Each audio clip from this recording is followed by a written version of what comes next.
Hi everyone. SSC CGL 2019 General Awareness Question Paper 50 questions கொண்டது.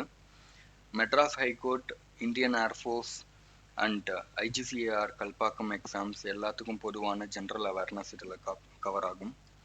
So without wasting much of your time, first question, which among the following is a metallic mineral? இந்த கொஷினில் பார்த்தா மினரல்னு கேட்கல, ஸ்பெசிஃபிக்காக metallic மினரல்னு கேட்டிருக்காங்க. So 4 ஆப்ஷனில் இது bauxite வந்து அலுமினியமோட ஓருன்னு நமக்கு நல்லா தெரியும். அதே மாதிரி அலுமினியம்ன்றது ஒரு metal, so metallic mineral bauxite. மற்ற 3 ஆப்ஷன்ஸ் பார்த்தா பொட்டாஷ், சாண்ட்ஸ்டோன், மைக்கா. இது மூணுமே ஒரு மெட்டமார்பிக் ராக் ஃபார்முடைய ஒரு மினரல்ஸ். ஸோ மற்ற 3 மினரல்ஸ், பட் மெட்டாலிக் மினரல்னு கேட்டதுனால பாக்சைட் தான் ஆன்சர். அதே மாதிரி மோஸ்ட் அபண்டன்ட் மினரல் இல்லை எலிமெண்ட் எது அப்படின்ட்டு கேட்பாங்க இந்த வேர்ல்டு. அதுக்கு answer oxygen. Most abundant mineral, so அது ஆக்சிஜன்.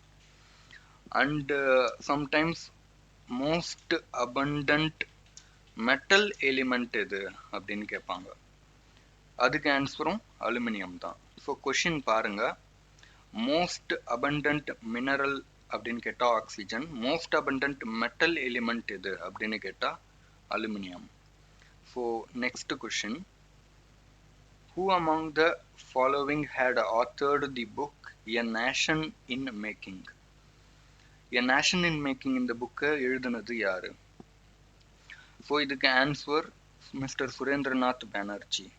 ரொம்பவே இம்பார்ட்டண்ட். ஃப்ரீடம் மூமெண்ட்ஸ் படிக்கும்போது சுரேந்திரநாத் பானர்ஜி நேம் வந்து நம்மளால மிஸ் பண்ணவே முடியாது. ஏன்னா கொஷின்ஸ் எந்த மாதிரிலாம் வரும் இது ரிலேட்டடானு பார்த்தா, இந்தியாலேயே ICS examination second Indian to clear ICS examination யார் அப்படின்னு பார்த்தா சுரேந்திரநாத் பானர்ஜி. ஸோ ஃபர்ஸ்ட் இன்னைக்கு ஐஏஎஸ் எப்படியோ அதே மாதிரி அந்த பீரியட் பிரிட்டிஷ் ரூல் பண்ணும்போது ஐசிஎஸ் எக்ஸாம். ஸோ அந்த ஐசிஎஸ் எக்ஸாமை ஃபர்ஸ்ட் கிளியர் பண்ண இந்தியன் யாருன்னா சத்யேந்திரநாத் தாகூர். டைப் பண்றேன் ஸ்பெல்லிங், சத்யேந்திரநாத் தாகூர். இவர் யாருன்னு பார்த்தா ரவீந்திரநாத் தாகூருடைய பிரதர். ஸோ இவர் தான் ஃபர்ஸ்ட் ஐசிஎஸ் எக்ஸாமை கிளியர் பண்ணவர். செகண்ட் இந்தியன் யாரு பிரிட்டிஷுடைய ஐசிஎஸ் எக்ஸாமை கிளியர் பண்ணதுன்னு பார்த்தா சுரேந்திரநாத் பானர்ஜி. அண்ட் தென் சுரேந்திரநாத் பானர்ஜி இன்னொரு விஷயத்துக்கும் ரொம்ப important. INC Indian national Congress, இப்போ இருக்கிற காங்கிரஸை ஸ்டார்ட் பண்ண ஃபவுண்டிங் பீப்புளில் ஏஓ ஹியூம் அவரு தான் காங்கிரஸை ஸ்டார்ட் பண்ணது. அவரு கூட இருந்த ஃபவுண்டிங் மெம்பர்ஸில் ஒருத்தர் யாருன்னு பார்த்தாலும் சுரேந்திரநாத் பானர்ஜி. அண்ட் இவர் தான் வந்து இந்தியன் நேஷனல் அசோசியேஷன் ஒரு ஆர்கனைசேஷனை வந்து 1876 ஸ்டார்ட் பண்ணுறாரு.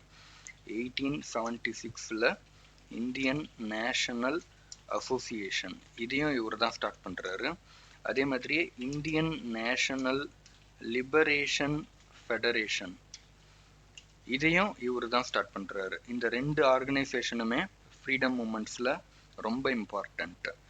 அண்ட் இதில் ஃபஸ்ட்டு சொல்லியிருக்கிற இந்தியன் நேஷனல் அசோசியேஷன் தான் வந்து லேட்டர் டேஸில் இந்தியன் நேஷனல் காங்கிரஸ்க்கு ஒரு ஐடியா மாதிரி இருந்துச்சு. ரெண்டும் ஒரு சிமிலரான கான்செப்ட்ஸ் தான். So moving on to third question,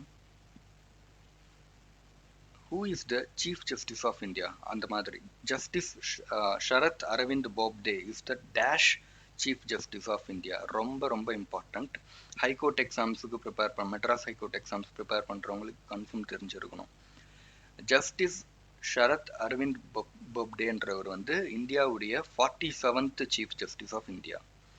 அதாவது இப்போ மெட்ராஸ் ஹைகோர்ட்லாம் ஹைகோர்ட்னா இதுல இருந்து அப்பீல் போறதுக்கு நம்ம வந்து டெல்லியில இருக்க சுப்ரீம் கோர்ட் போவோம். அந்த சுப்ரீம் கோர்ட்ல ஏகப்பட்ட ஜஸ்டிஸ் இருப்பாங்க, ஜட்ஜஸ். அதுலயே senior most or hierarchically senior most யாருன்னு பார்த்தா chief justice of India. So 47வது சீஃப் ஜஸ்டிஸ் யாரு இந்தியாவுக்குன்னு பார்த்தா ஜஸ்டிஸ் ஷரத் அரவிந்த் போப்டே. அண்ட் இப்போ ஒரு 2 days, இன்னைக்கு டேட் வந்து 26 April 2021. 2 நாளைக்கு முன்னாடி 48வது சீஃப் ஜஸ்டிஸ் மாறிட்டாங்க. அது யாரு அப்படின்னு பார்த்தா ஜஸ்டிஸ் N.V. ரமணா. ஸோ இப்போ கரண்ட்ல இருக்கிற சீஃப் ஜஸ்டிஸ் யாருன்னா ஜஸ்டிஸ் N.V. ரமணா.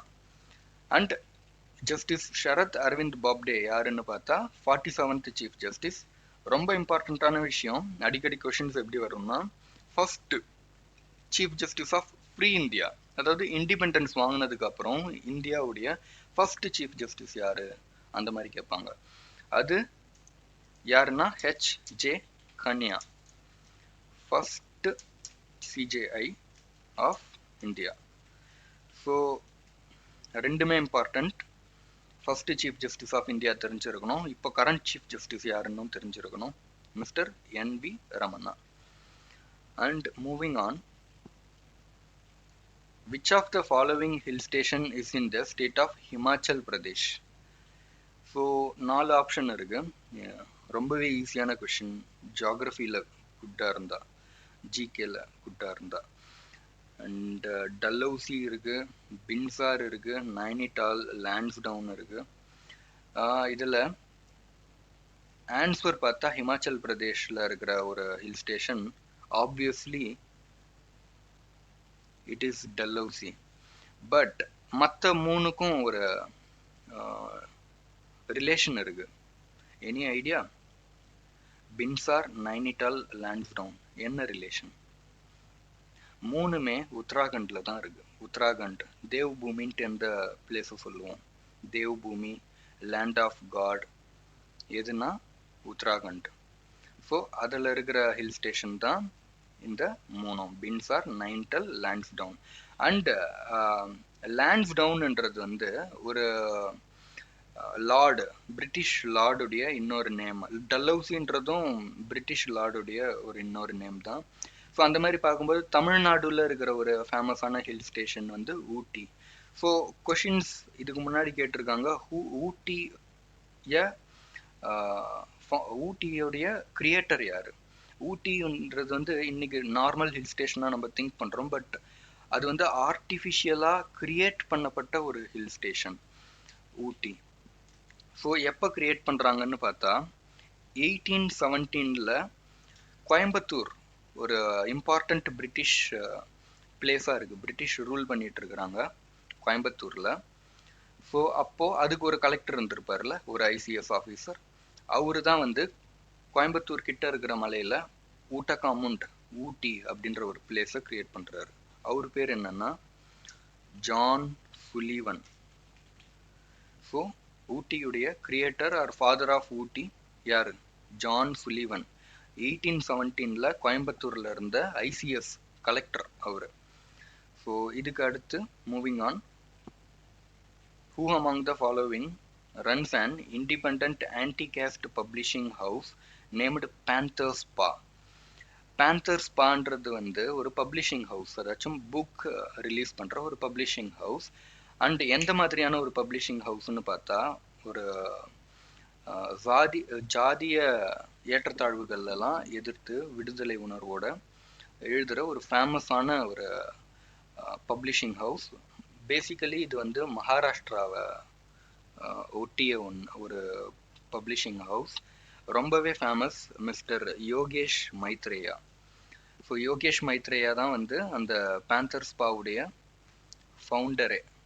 ஸோ அவருடைய புக்ஸ் எல்லாமே வந்து சாதிய ஏற்றத்தாழ்வுகளுக்கு ஆப்போசிட்டாக இருக்கும். அண்டு அவர் எழுதின ஒரு சில ஃபேமஸான புக்லாம் தெரிஞ்சிருக்கணும். எக்ஸாம்ஸில் இப்போலாம் நிறைய முறை கேட்குறாங்க, ஆல் இந்தியா எக்ஸாம்ஸில். த பிரிட்ஜ் ஆஃப் மைக்ரேஷன் கேள்விப்பட்டிருப்பீங்கன்னு நினைக்கிறேன், ப்ரிப்பேர் பண்ணுறவங்க maybe. The bridge of migration. அதுக்கப்புறம் flowers on the grave of caste, அதாச்சும் சாதிய சுடுகாட்டில் பூக்கள் அப்படின்ட்டு. And blues from Bhimnagar. பீம்நகர்ன்றது எதை குறிக்குதுன்னு உங்களுக்கு ஆப்வியஸாக தெரிஞ்சிருக்கும், Ambedkar. So blues from Bhimnagar, flowers on the grave of caste, the bridge of migration, இது எல்லாமே யோகேஷ் மைத்ரேயாவோட ஃபேமஸான books. And he is the founder of panthers பா organisation. So moving on to next question. How many oxygen atoms are there in an acetone molecule? Chemistry one.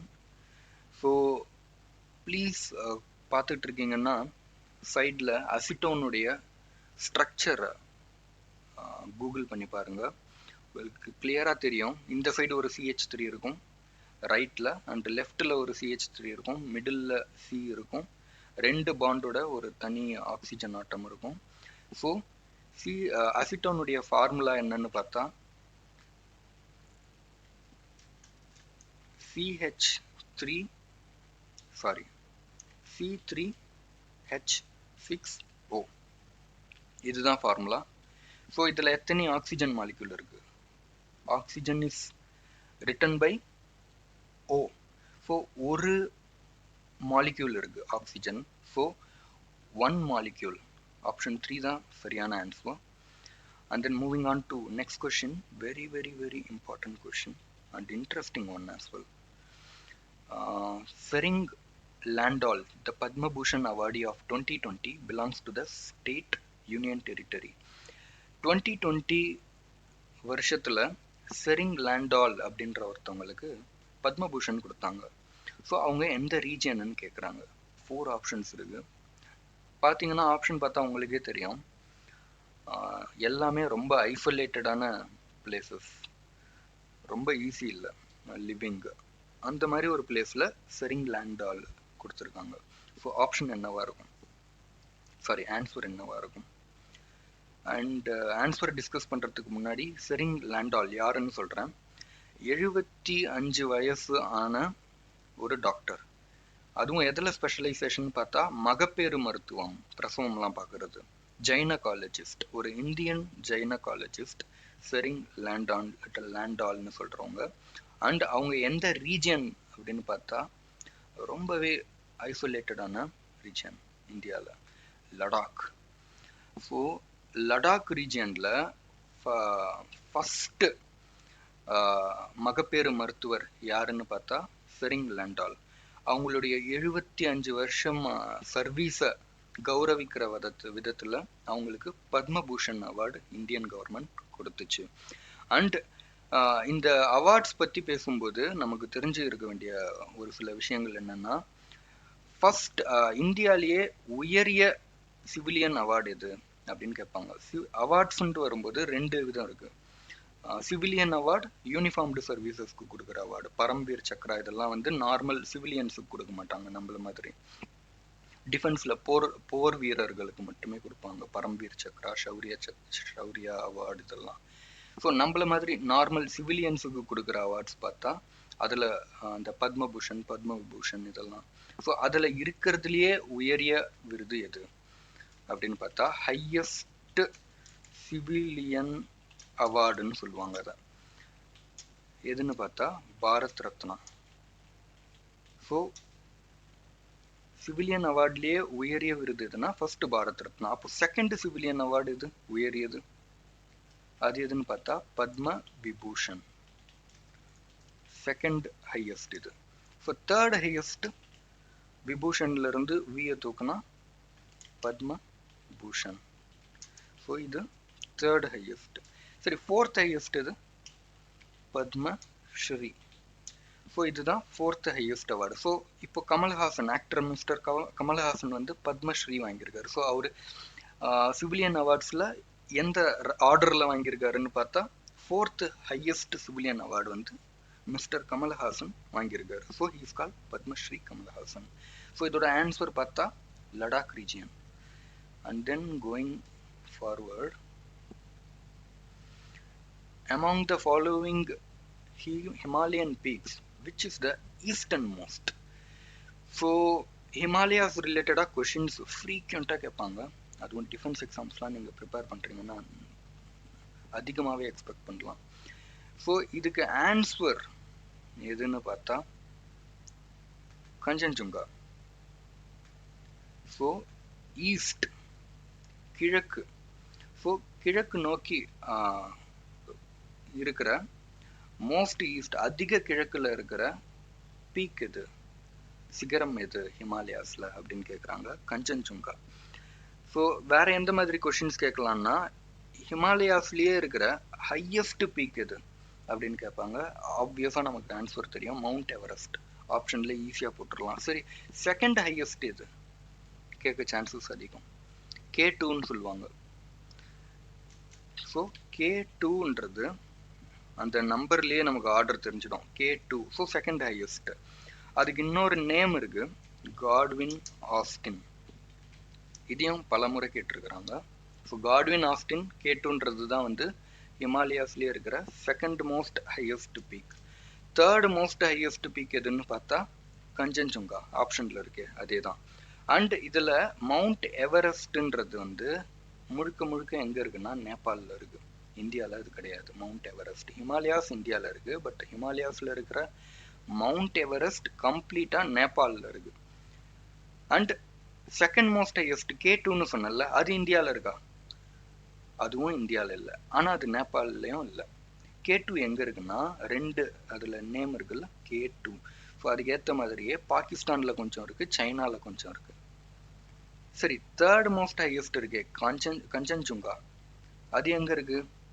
அது இந்தியால கொஞ்சம் இருக்கு, நேபாளில் கொஞ்சம் இருக்கு. ஸோ ஆன்சர் பார்த்தா கஞ்சன்சுங்கா. அண்ட் ஆப்ஷன் 4ல நந்தாதேவின்ட்டு ஒரு peak இருக்கு பாத்தீங்களா, அது கம்ப்ளீட்டா இந்தியால தான் இருக்கு. அண்ட் இப்போ இந்த 4 ஆப்ஷன்ல எது கிழக்கு, ரொம்ப கிழக்குல இருக்கோ அதை நம்ம மார்க் பண்ணியிருக்கோம், கஞ்சன்சுங்கா. ஆனா இந்த ஆப்ஷன் இல்லாம இன்னொரு ஒரு சிகரம் இருக்கு, அதுதான் இன்னும் கிழக்குல இருக்கும். அது என்ன பேரு அப்படின்னு பார்த்தா நம்சா பார்வா, ஈஸ்டர்ன் மோஸ்ட். இதே மாதிரி கொஸ்டின் வந்துச்சுன்னா ஃபர்ஸ்ட் நம்சா பர்வா இருக்கான்னு பாருங்க ஈஸ்டர்ன் மோஸ்ட்டுக்கு. அது இருந்தா அதை மார்க் பண்ணுங்க, அது இல்லைன்னா கஞ்சன்சுங்கா மார்க் பண்ணுங்க. அண்ட் இருக்கிறதுலே ஹையஸ்ட் பீக் மவுண்ட் எவரெஸ்ட், அதுக்கு அடுத்து K2, அதுக்கு அடுத்து கஞ்சன்சுங்கா. இந்த கஞ்சன்சுங்கா தான் வந்து இந்தியாவில் இருக்கிற highest peak. Okay, moving on to next question. 9th question, civics related. The preamble of the Constitution of India provides for the liberty of thought, expression, belief, faith and dash. Exams prepare பண்ற ஆஸ்பிரன்ஸுக்கு என்னோட personal suggestion, preamble, கான்ஸ்டியூஷனுடைய preamble கம்ப்ளீட்டா தெரிஞ்சிருக்கணும், word by word. தெரியலன்னா இப்பயே படிச்சு வச்சுக்கோங்க. And ஒரு இது வந்து ப்ரியாம்பிள்ல இருக்கிற ஒரு சென்டென்ஸ் அப்படியே கொடுத்துருக்காங்க, liberty of thought, expression, belief, faith and worship. லிபர்ட்டின்னா நமக்கே தெரியும், லிபர்ட்டினா சுதந்திரம். ஸோ எதெல்லாம் சுதந்திரம் இருக்கணும் அப்படின்ட்டு ப்ரியாம்பிள் முகப்புரை, கான்ஸ்டியூஷனுடைய முகப்புரையில கிளியரா மென்ஷன் பண்ணியிருக்கோம். எண்ணங்கள், எக்ஸ்பிரஷன், பிலீஃப் நம்பிக்கை, ஃபெய்த் அண்ட் வர்ஷிப் வழிபாடுதல். வழிபாடுதல்ல சுதந்திரம் இருக்கணும், லிபர்ட்டி இருக்கணும்ன்றது தான் இதோடைய பொருள். அண்ட் கான்ஸ்டியூஷன் ரிலேட்டடா இன்னும் ஒரு சில கொஷின்ஸ் ஃப்ரீக்வெண்ட்டாக கேட்பாங்க. இந்த லிபர்ட்டின்னு இப்போ சொல்லியிருக்கோம்ல, இந்த லிபர்ட்டிக்கு அடுத்து ஈக்குவாலிட்டின்னு ஒரு விஷயம் இருக்கும் கான்ஸ்டியூஷன்ல. அண்ட் ஃப்ராட்டர்னிட்டி, சகோதரத்துவம் சொல்லுவாங்க. லிபர்ட்டி அப்படின்னா சுதந்திரம், ஈக்குவாலிட்டி சமத்துவம், அதுக்கப்புறம் ஃப்ராட்டர்னிட்டினா சகோதரத்துவம். இந்த 3 கான்செப்டும் எங்க இருந்து இந்திய அரசியல் சாசனம் கடன் வாங்குச்சு? ரொம்ப இம்பார்ட்டன்ட். பிரெஞ்சு கான்ஸ்டியூஷன்ல இருந்து அது கடன் வாங்குச்சு. சரி, பிரெஞ்சு கான்ஸ்டியூஷன்ல அவங்க எப்போ இதை வந்து எழுதுனாங்க அப்படின்னு பார்த்தா பிரெஞ்சு புரட்சி 1789 நடந்துச்சு. படிச்சு பாருங்க, ரொம்ப இன்ட்ரெஸ்டா இருக்கும் பிரெஞ்சு புரட்சி கதை.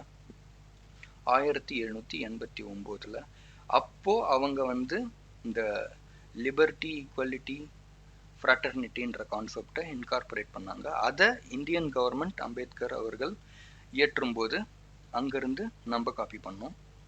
அண்ட் அதே மாதிரி ஃபண்டமெண்டல் ரைட்ஸ், அடிப்படை உரிமைகள், இதே இந்தியன் கான்ஸ்டியூஷன் எங்க இருந்து பாரோ பண்ணுச்சு? ரொம்ப இம்பார்ட்டன்ட், நிறைய முறை கேட்டிருக்காங்க. அமெரிக்கா கிட்ட இருந்து இந்தியன் கவர்மெண்ட் கடன் வாங்குச்சு. அதே மாதிரி ஃபண்டமெண்டல் டியூட்டிஸ், இதுவும் இம்பார்ட்டன்ட். இது எங்கேருந்து வாங்குச்சு இந்தியா? ஆப்வியஸா ரஷ்யா.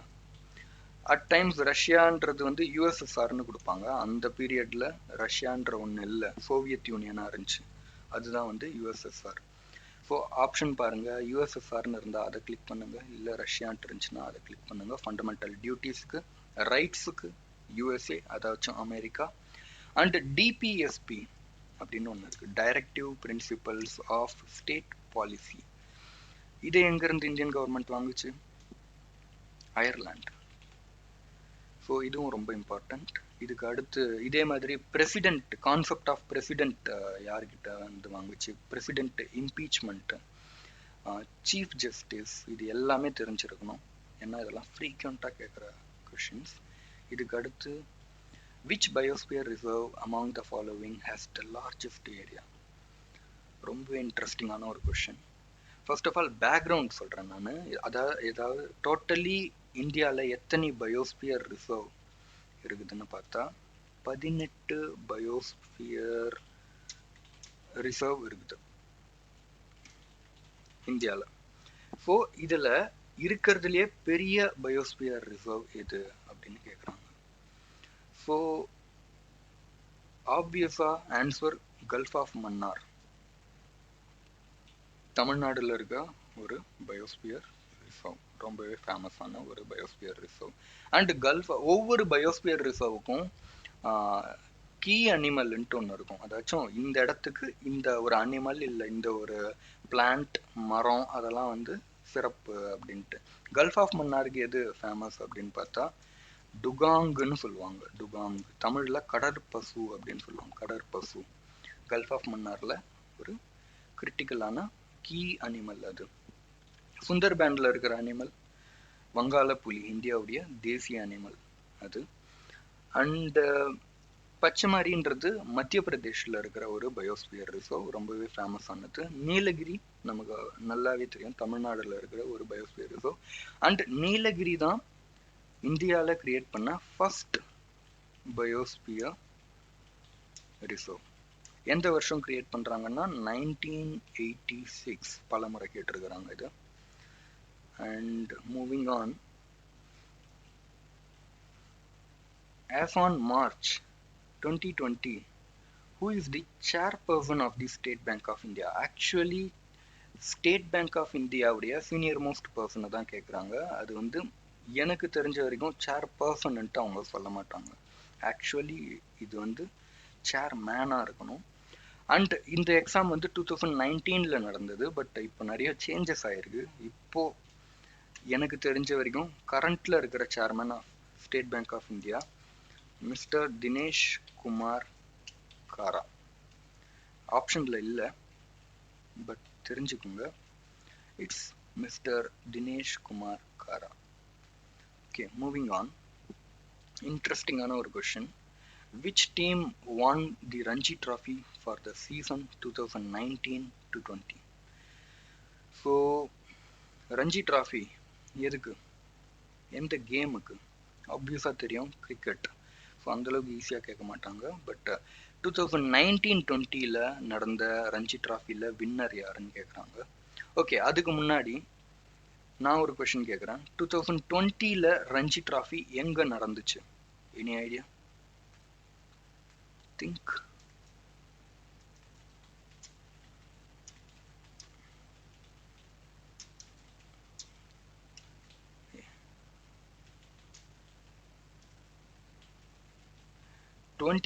ரஞ்சி ட்ராஃபி எங்கேயுமே நடக்கல, அதுதான் பியூட்டி. ரஞ்சி ட்ராஃபி எந்த வருஷம் ஸ்டார்ட் பண்ணுறாங்கன்னா 1934-35 ஸ்டார்ட் பண்ணுறாங்க. ஆக்சுவலி 1934 ஸ்டார்ட் பண்ணுறாங்க. பிரிட்டிஷ் ரூல் பண்ணும்போது இந்தியாவுக்கு இண்டிபெண்டன்ஸ் கிடைக்கிறதுக்கு முன்னாடியே ரஞ்சி ட்ராஃபி இந்தியாவில் ஸ்டார்ட் பண்ணிட்டாங்க. அண்ட் அப்போ ஸ்டார்ட் பண்ணப்பட்ட ரஞ்சி ட்ராஃபி இந்த 2020 வரைக்கும் every year it will happen. But முதல்ல கோவிட் காரணமாக ரஞ்சி ட்ராஃபி 2020 தான் தடை செய்யப்பட்டது. ஸோ கடைசியாக நடந்த ரஞ்சி ட்ராஃபி எதுனா 2019-20. அதை தான் வந்து கொஷினில் கேட்டிருக்காங்க. அதுக்கு கரெக்டான ஆன்சர் எதுனா சௌராஷ்டிரா. அதுக்கு முன் வருஷம் இந்த ஆப்ஷன் 2ல இருக்கிற வித்ராபா டீம் தான் வந்து 2018-19ல ஜெயிச்சாங்கன்னு நினைக்கிறேன். ஷோரா தெரியல, செக் பண்ணி பாருங்க. ஸோ ரஞ்சி டிராஃபி எந்த வருஷம் ஸ்டார்ட் பண்ணாங்கன்னா 1934. அதே மாதிரி கிரிக்கெட்டுக்கு கொடுக்கப்படுற வேற எந்தெந்த டிராஃபிஸ் இந்தியாவில் ஃபேமஸ் அப்படின்னு பார்த்தா விஜய் ஹசாரே டிராஃபி, அதுவும் கிரிக்கெட்டுக்கு கொடுக்குற ஒரு trophy. And Syed Mushtaq Ali trophy, இதுவும் கிரிக்கெட்டுக்கு கொடுக்கப்படுற ஒரு ஃபேமஸான trophy. And then moving on to next question. Where is the ICMR's National Institute of Virology located? ரொம்ப ரொம்ப இம்பார்ட்டண்ட்டான கொஷின்.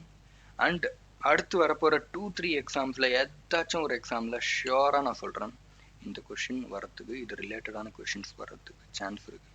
ஏன் அப்படின்னு சொல்கிறேன் பேக்ரவுண்ட். இன்னைக்கு இந்தியாவில் போடப்படுற வேக்சின்ஸ் கோவிட்டுக்கு கோவேக்சின் இருக்குது, அப்புறம் கோவிஷீல்டு இருக்குது. இதில் கோவேக்சின் அப்படின்னு சொல்லப்படுற வேக்சின் வந்து இந்தியாலேயே கிரியேட் பண்ண ஒன்று. அண்ட் அதை யார் கிரியேட் பண்ணுறாங்கன்னு பார்த்தா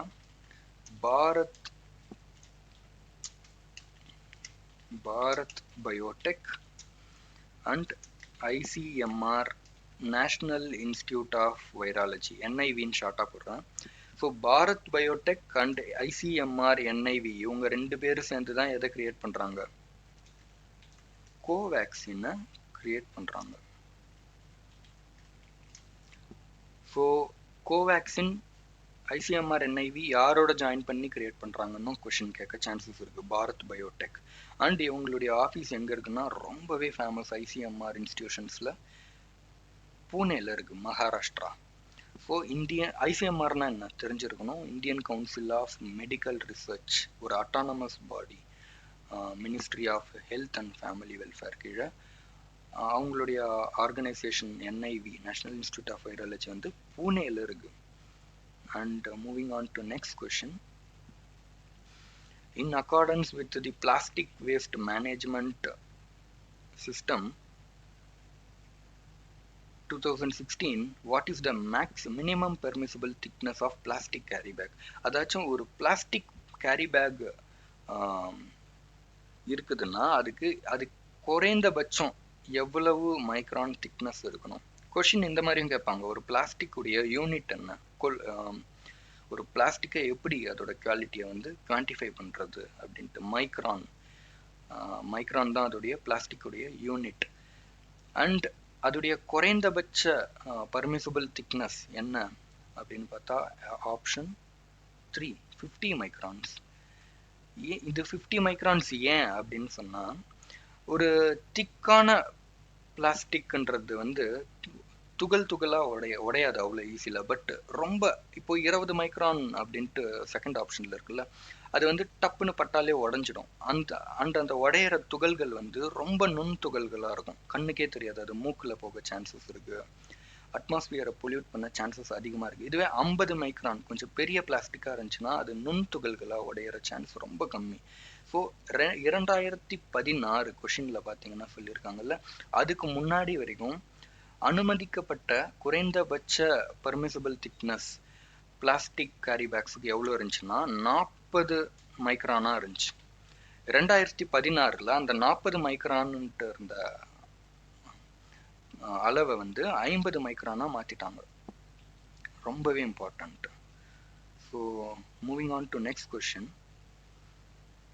68 degree Fahrenheit is equal to how many degree centigrade?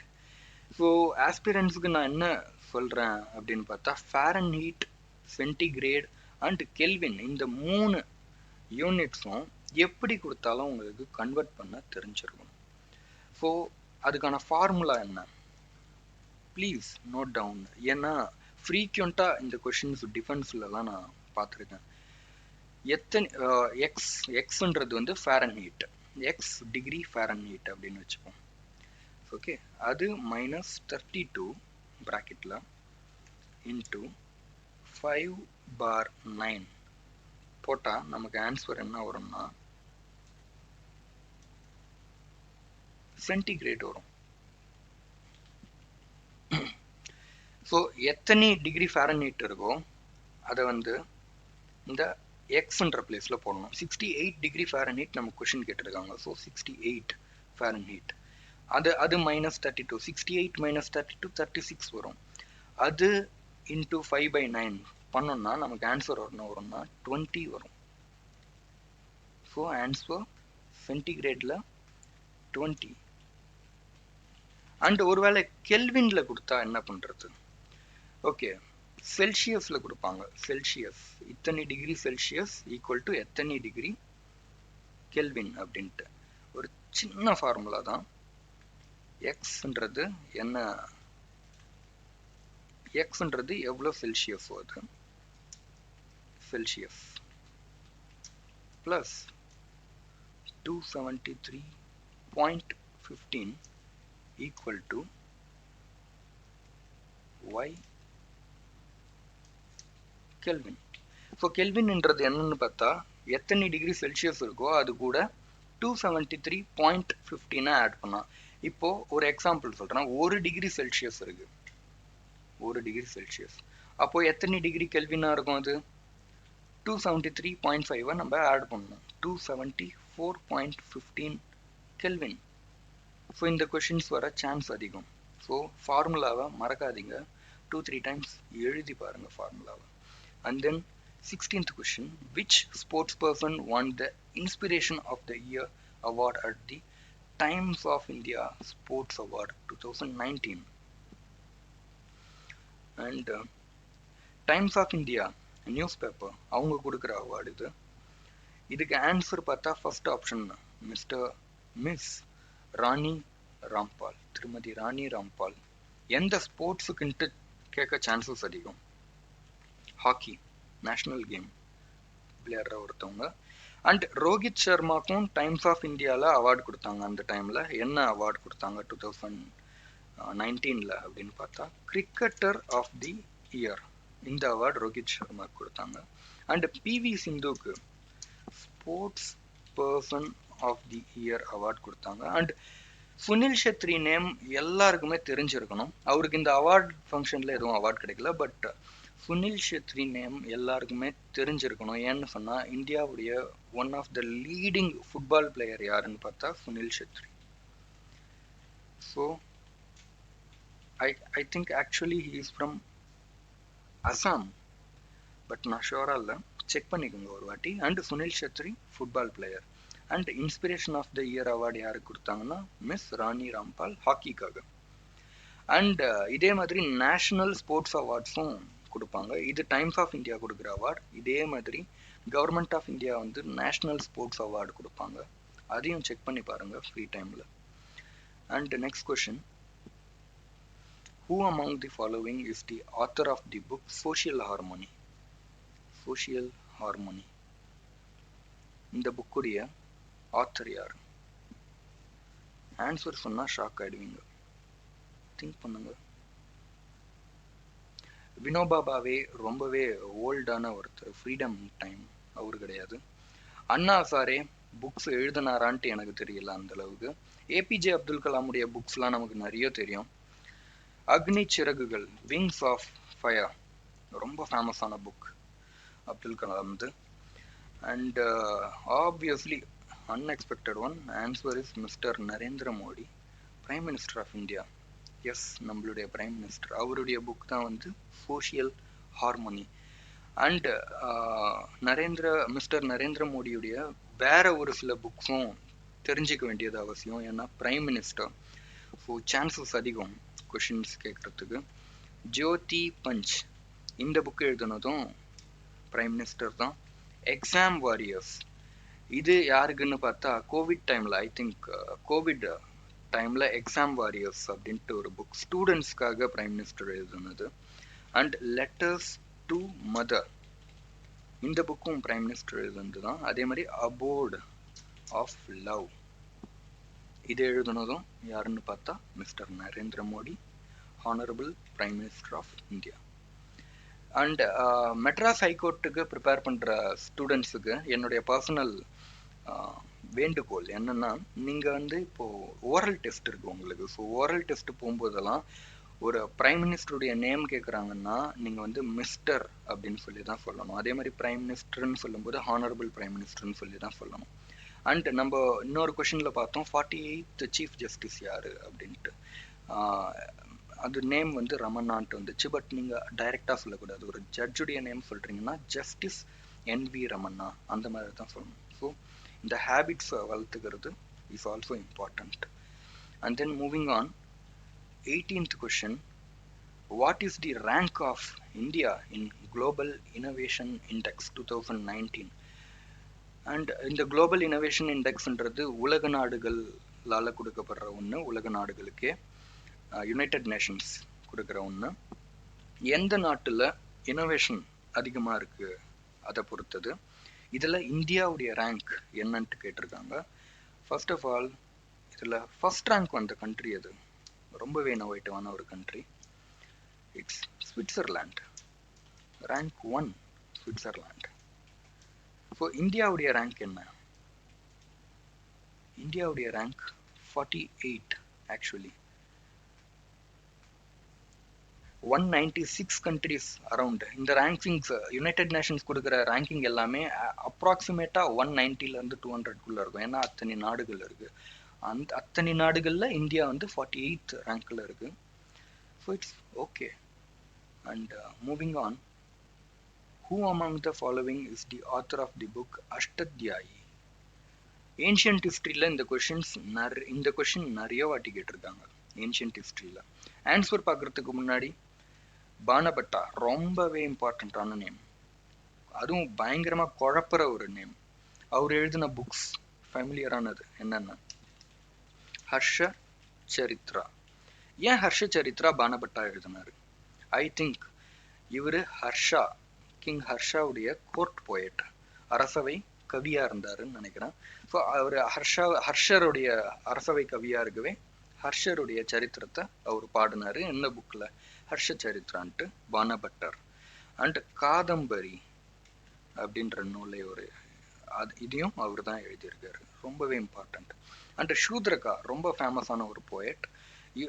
இவர் எதை எழுதியிருக்காருன்னு பார்த்தா மிருச்ச கடிகம் அப்படின்னு சொல்லுவாங்க. இந்த நேம்ஸ் ரொம்ப குழப்பம், இருந்தாலும் மெமரைஸ் பண்ண ட்ரை பண்ணுங்க. பதஞ்சலி எழுதின புக் கொஞ்சம் நீங்கள் யோசிச்சாலே உங்களுக்கு தெரிஞ்சிடும். அண்ட் இது மெமரைஸ் பண்ண வேண்டிய அவசியம்லாம் இல்லை. பாபா ராம்தேவுடைய பதஞ்சலி ப்ராடக்ட்ஸ்லாம் பார்ப்பீங்க. அண்ட் அவர் என்ன விஷயத்தை ப்ராபிகேட் பண்ணுறாரு மக்களுக்கு, அதுவும் உங்களுக்கு தெரியும். யோகா. ஸோ யோக சூத்ராவை எழுதினது யாரு அப்படின்னு பார்த்தா பதஞ்சலி முனிவர். அண்ட் அஷ்டத்யாயி இதை எழுதினது யாருன்னு பார்த்தா மிஸ்டர் பனினி. அண்ட் பனினி எந்தெந்த விஷயத்துக்கு ஃபேமஸ்ன்னு பார்த்தா அந்த அறிவு ரிலேட்டடான விஷயங்களுக்கு, அப்புறம் கிராமர் இலக்கணம் ரிலேட்டடான விஷயங்களுக்கெல்லாம் ரொம்ப ஃபேமஸான ஒருத்தர் யாருன்னு பார்த்தா the great sage Panini. Okay, moving on. 20th question. Which among the following rivers originates from the Multai in Betul district of Madhya Pradesh? எதுவா இருக்கும்? காவேரி நமக்கு தெரியும், தமிழ்நாடு கர்நாடகா ப்ராப்ளம் இருக்கு. ஸோ காவேரி எங்கேருந்து ஒரிஜினேட் ஆகுறதுன்னா எங்கேருந்து ஸ்டார்ட் ஆகுது அப்படின்றது கொஷினில் என்ன சொல்லியிருக்காங்கன்னா, முல்தாய் பேத்துல் டிஸ்ட்ரிக்ட்ல இருக்க மத்திய பிரதேஷ்ல இருக்க முல்தாயில இருந்து எந்த நதி ஸ்டார்ட் ஆகுது அப்படின்னு கொஷின்ல கேட்டிருக்காங்க. ஸோ காவேரி இருக்குமான்னு பார்த்தா அது கர்நாடகாலேருந்து ஸ்டார்ட் ஆகிறதுனால ஆப்ஷன் 3 கிடையாது. அண்ட் லூனி அது நார்த்தில் வரும், மத்திய பிரதேஷில் வருமா? அதுவும் கிடையாது. ஸோ கோதாவரியாக இருக்க சான்ஸ் இருக்குது, அப்படி இல்லை தபத்தியாக இருக்க சான்ஸ் இருக்குது. ஆப்ஷன் 1 4 அப்படின்னு பார்க்குறதுக்கு முன்னாடி ரிவர்ஸ் பார்க்கும்போது கிழக்கு நோக்கி பாயும் ரிவர்ஸ் எது, மேற்கு நோக்கி பாயும் ரிவர்ஸ் எது அப்படின்றது தெரியணும். ஈஸ்ட் ஃப்ளோயிங் ரிவர்ஸ் அதாச்சும் கிழக்கு நோக்கி பாயும் ஆறுகள் எதெல்லாம் பார்த்தா கிருஷ்ணா, காவேரி, கோதாவரி, மகாநதி எங்க இருக்கு? ஒரிசா. ரொம்பவே ஃபேமஸ், ஒரிசாவின் துயரம்னு சொல்லுவாங்க மகாநதி. அண்ட் வெஸ்ட் ஃப்ளோவிங் அதாச்சும் மேற்கு நோக்கி பாயும் ஆறுகள், வெஸ்ட் ஃப்ளோவிங் ரிவர்ஸ். இதுவும் தெரிஞ்சிருக்கணும். நர்மதா, தபதி, மாஹி, சபர்மதி. காந்தி லைஃப் படிச்சா இந்த பேரை தாண்டி தாண்டாம நம்மளால முடிக்கவே முடியாது. ஸோ சபர்மதி அகமதாபாத் சைட்ல குஜராத்ல இருக்கு சபர்மதி. ஸோ அதுவும் மேற்கு நோக்கி பாயும் முக்கியமான ஆறுகள்ல ஒண்ணு. அண்ட் மத்திய பிரதேஷ்ல இருந்து முல்தாயில இருந்து ஸ்டார்ட் ஆகுற அந்த ரிவர் எதுன்னா தபதி. தாப்பி, தபதி எல்லாம் ஒண்ணுதான். ஸோ அந்த ரிவர் தான் மத்திய பிரதேஷ்ல இருக்க முல்தாய்ன்ற பிளேஸ்ல இருந்து ஸ்டார்ட் ஆகுறது. காவேரி கொடகு, தலைக்காவேரி அந்த பிளேஸ்ல இருந்து ஸ்டார்ட் ஆகுது. ஓகே,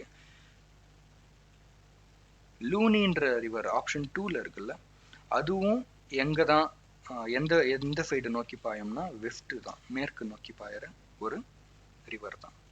ஓகே, அண்ட் இன்னொரு இம்பார்ட்டண்ட்டான விஷயம், இந்த மேற்கு நோக்கி பாயும் ஆறுகள் எல்லாம் எங்க போய் கலக்கும்னு பார்த்தா இந்தியாவுடைய மேற்குல என்ன இருக்கு,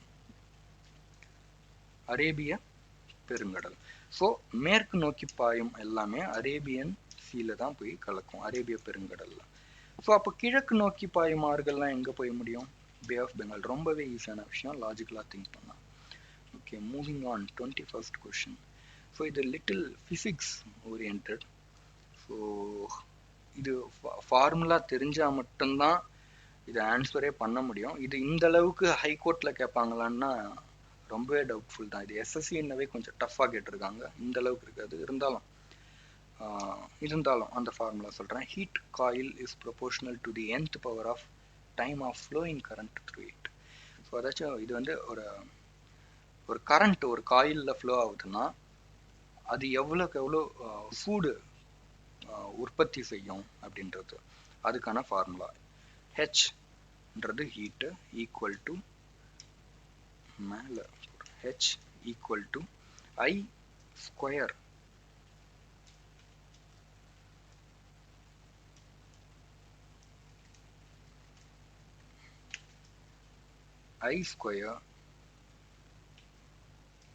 RT. இந்த RT ஆக்சுவலா கீழே வரணும், RTன்றது ஸ்கொயருக்கு பக்கத்துல கீழே வரும். ஸோ ஹெச்ன்றது ஹீட், ஐன்றது தான் வந்து கரண்ட். ஸோ ஐ கூட என்ன இருக்கு பார்த்தீங்கன்னா எதுவுமே இல்லை. ஸோ எதுவுமே இல்லைன்றது +1ன்ற மாதிரி. ஸோ இதுக்கு ஆக்சுவலா ஆன்சர் என்னன்னு பார்த்தா 1. ஸோ எந்த அளவுக்கு ஹீட் ஜென்ரேட் ஆகுன்றது அங்கே ஃப்ளோ ஆகிற கரண்ட்டை ஸ்கொயர் பண்ணி ஆர் அதாச்சும் ரெசிஸ்டன்ஸ்ன்னு சொல்லுவாங்க, டீன்றது டைம், அது எல்லாத்தையும் மல்டிப்ளை பண்ணால் வர்ற குவான்டிட்டி தான் வந்து ஹீட், அத்தனை ஜூல் ப்ரிப்பேர் ஆகும். ஸோ ஈஸியான ஒரு கொஷின் தான். ஹைகோர்ட்டுக்கு இந்த அளவுக்கு டஃப்பாக கேட்க மாட்டாங்க, but Indian air force and IGCR கேட்க சான்ஸ் அதிகம். Okay, moving on. Vande Mataram founded by Lala Lajpat Rai was a dash daily. Daily அப்படின்ட்டு ஒரு வேர்டு இருக்குல்ல இந்த இடத்துல, அதுக்கு அர்த்தம் என்ன, தினசரி. ஸோ இந்த நியூஸ் பேப்பர் வந்தே மாதரம்ன்றது ஒரு நியூஸ் பேப்பர், ஃபெமிலியரான நியூஸ் பேப்பர். சுதந்திர இந்தியாவுக்கு முன்னாடி அது வந்து ஒரு தினசரி நியூஸ் பேப்பர்ன்றது தான் டேஷ் டெய்லி அப்படின்னு போட்டிருக்காங்க. கீழே ஆப்ஷன்ல பார்த்தா தெரியும் எந்த மொழிக்குரியது வந்தே மாதரம் அப்படின்ட்டு கேட்குறாங்க. ஸோ ஹிஸ்ட்ரி கொஞ்சம் ரெஃபர் பண்ணால் நமக்கு புரியும். இதை வந்து சுதந்திர இந்தியா, ஸோ அப்போ வந்து இந்தியா பாகிஸ்தான்ட்டு ஒன்று இல்லை, பிரிட்டிஷ் இந்தியாவாக இருந்துச்சு. ஸோ அப்போது பிரிட்டிஷ் இந்தியாவில் இருந்த லாகூர்ன்ற பிளேஸில் தான் வந்து லாலா லஜ்பத் ராய் ஸ்டார்ட் பண்ணுறாரு. ஸோ லாகூரில் ஸ்டார்ட் பண்ணுறாங்கன்னா ஆப்வியஸ்லாக எதுக்கு சான்ஸ் அதிகம்னு பார்த்தா உருது தான் கரெக்டான ஆன்சர். ஏன்னா லாகூரில் prominent Urdu language and questions கேட்க சான்சஸ் அதிகம். இந்த லாகூர் அண்ட் தென் கராச்சி, இந்த நேம்ஸ்லாம் நம்மள பயங்கரமாக குழப்பம் பாகிஸ்தான் பற்றி படிக்கும்போது.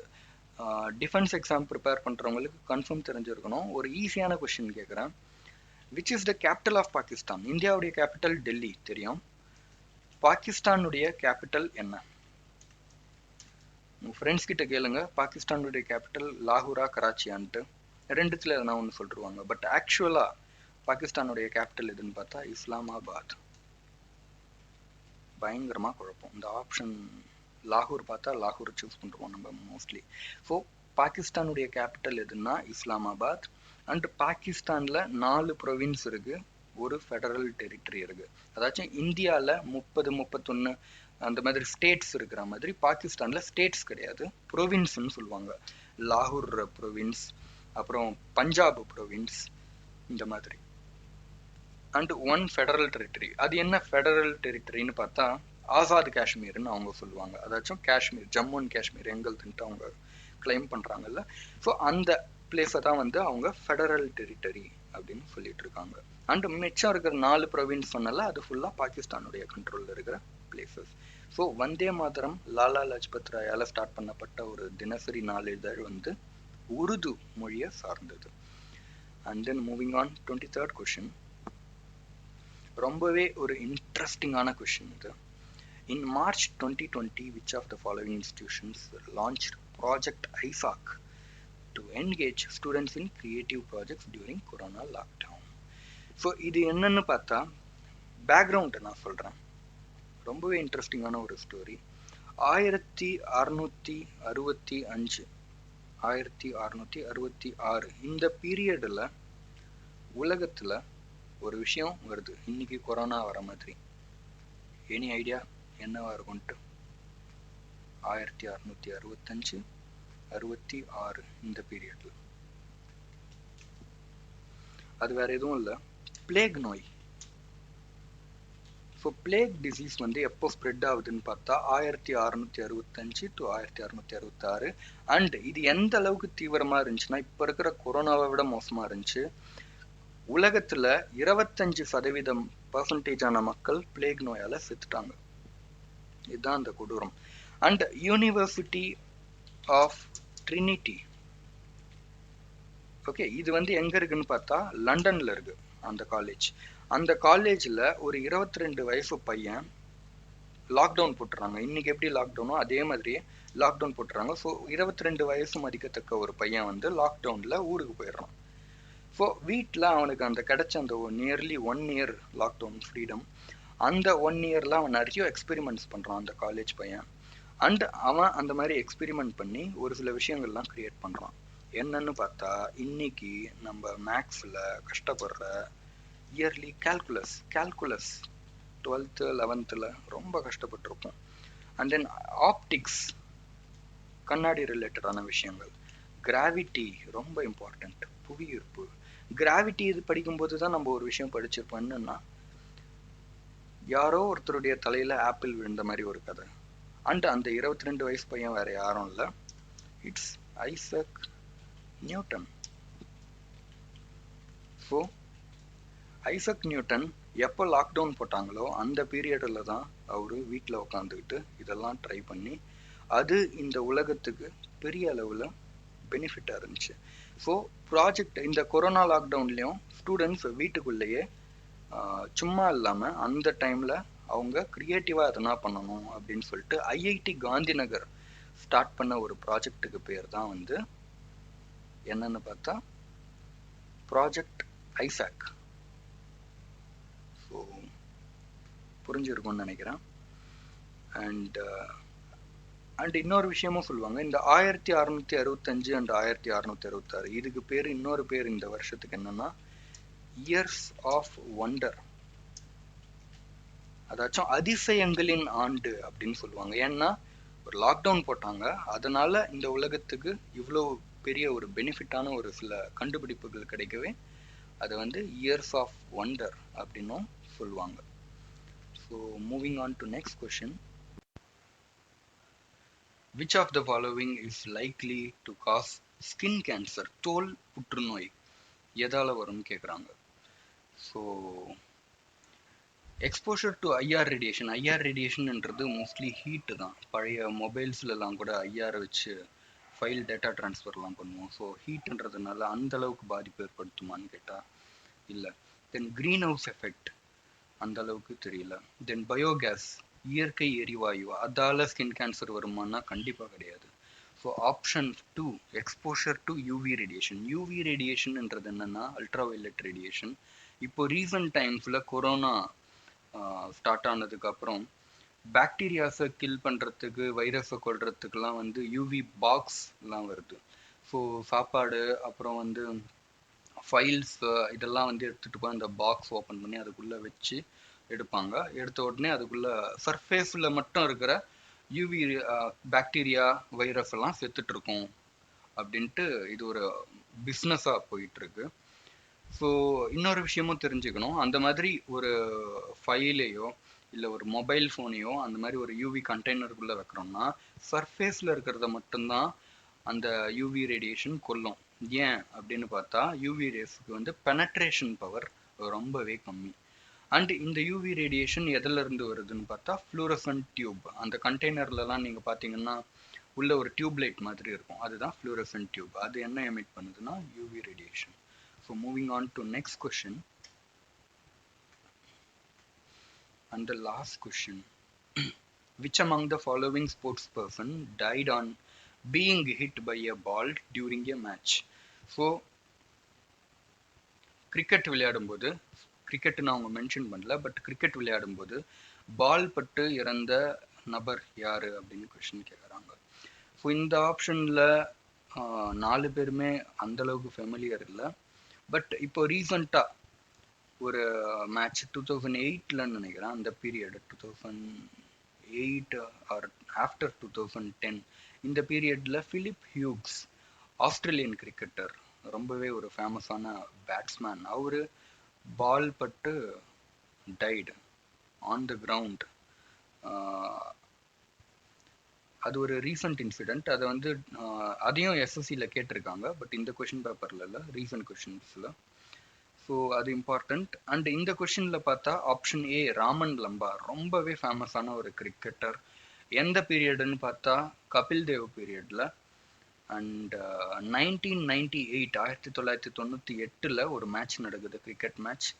அப்போ வந்து wicket keeper I think Imran Latif, அவர் தான் கேப்டனும் கூட நினைக்கிறேன், ஷோரா எனக்கு ஞாபகம் இல்லை. விக்கெட் கீப்பர் அவருக்கு பக்கத்தில் ஸ்கிப்பில் நிற்கிற பிளேயர் யாருன்னு பார்த்தா ராமன் லம்பா. அண்ட் அந்த டைம் கேப்டன் கூட சொல்லியிருக்கிறாரு இது மாதிரி ஹெல்மெட் போட்டுக்கிட்டு ஸ்கிப்பில் நில்லுங்கன்ற மாதிரி. பட் ராமன் லம்பா வந்து அந்த அளவுக்கு அதை சீரியஸாக எடுத்துக்கல. அண்ட் ஆன்ஃபீல்டு பேட்ஸ்மேன் வந்து அடித்தது பால் தலையில் பட்டு அந்த இடத்துலையே Raman Lamba died. So Raman Lamba is the correct answer. Okay, moving on. 25 questions முடிச்சிட்டோம். ரிமைனிங் 25 கொஷின்ஸ் நான் அடுத்த வீடியோ செஷனில் ஷேர் பண்ணுறேன். இதே மாதிரியே ஒவ்வொரு கொஷினும் டீப் டவுன் நாலேஜோட. அண்ட் ப்ளீஸ் டில் தென், இந்த லாக்டவுனில் நிறைய எக்ஸாம்ஸும் கேன்சல் ஆகுது. பட் இந்த எக்ஸாம்ஸ் எல்லாம் ஒரு சேர கூடிய சீக்கிரத்தில் கண்டக்ட் பண்ண போகிறாங்க. அப்போ உங்களுக்கு ப்ரிப்பேர் பண்ண டைம் இந்த அளவுக்கு இருக்காது. ஸோ இப்போவே எவ்வளோக்கு எவ்வளோ கவர் பண்ண முடியுமோ கவர் பண்ணுங்கள், பெஸ்ட்டை கொடுங்க எக்ஸாமில். அண்ட் என்னோட பெஸ்ட் விஷஸ் நீங்கள் சர்வீஸ் வாங்குறதுக்கு. அண்ட் சர்வீஸ் வாங்கி நேர்மையாக ஒர்க் பண்ணுங்கள். Love you all. Thank you so much.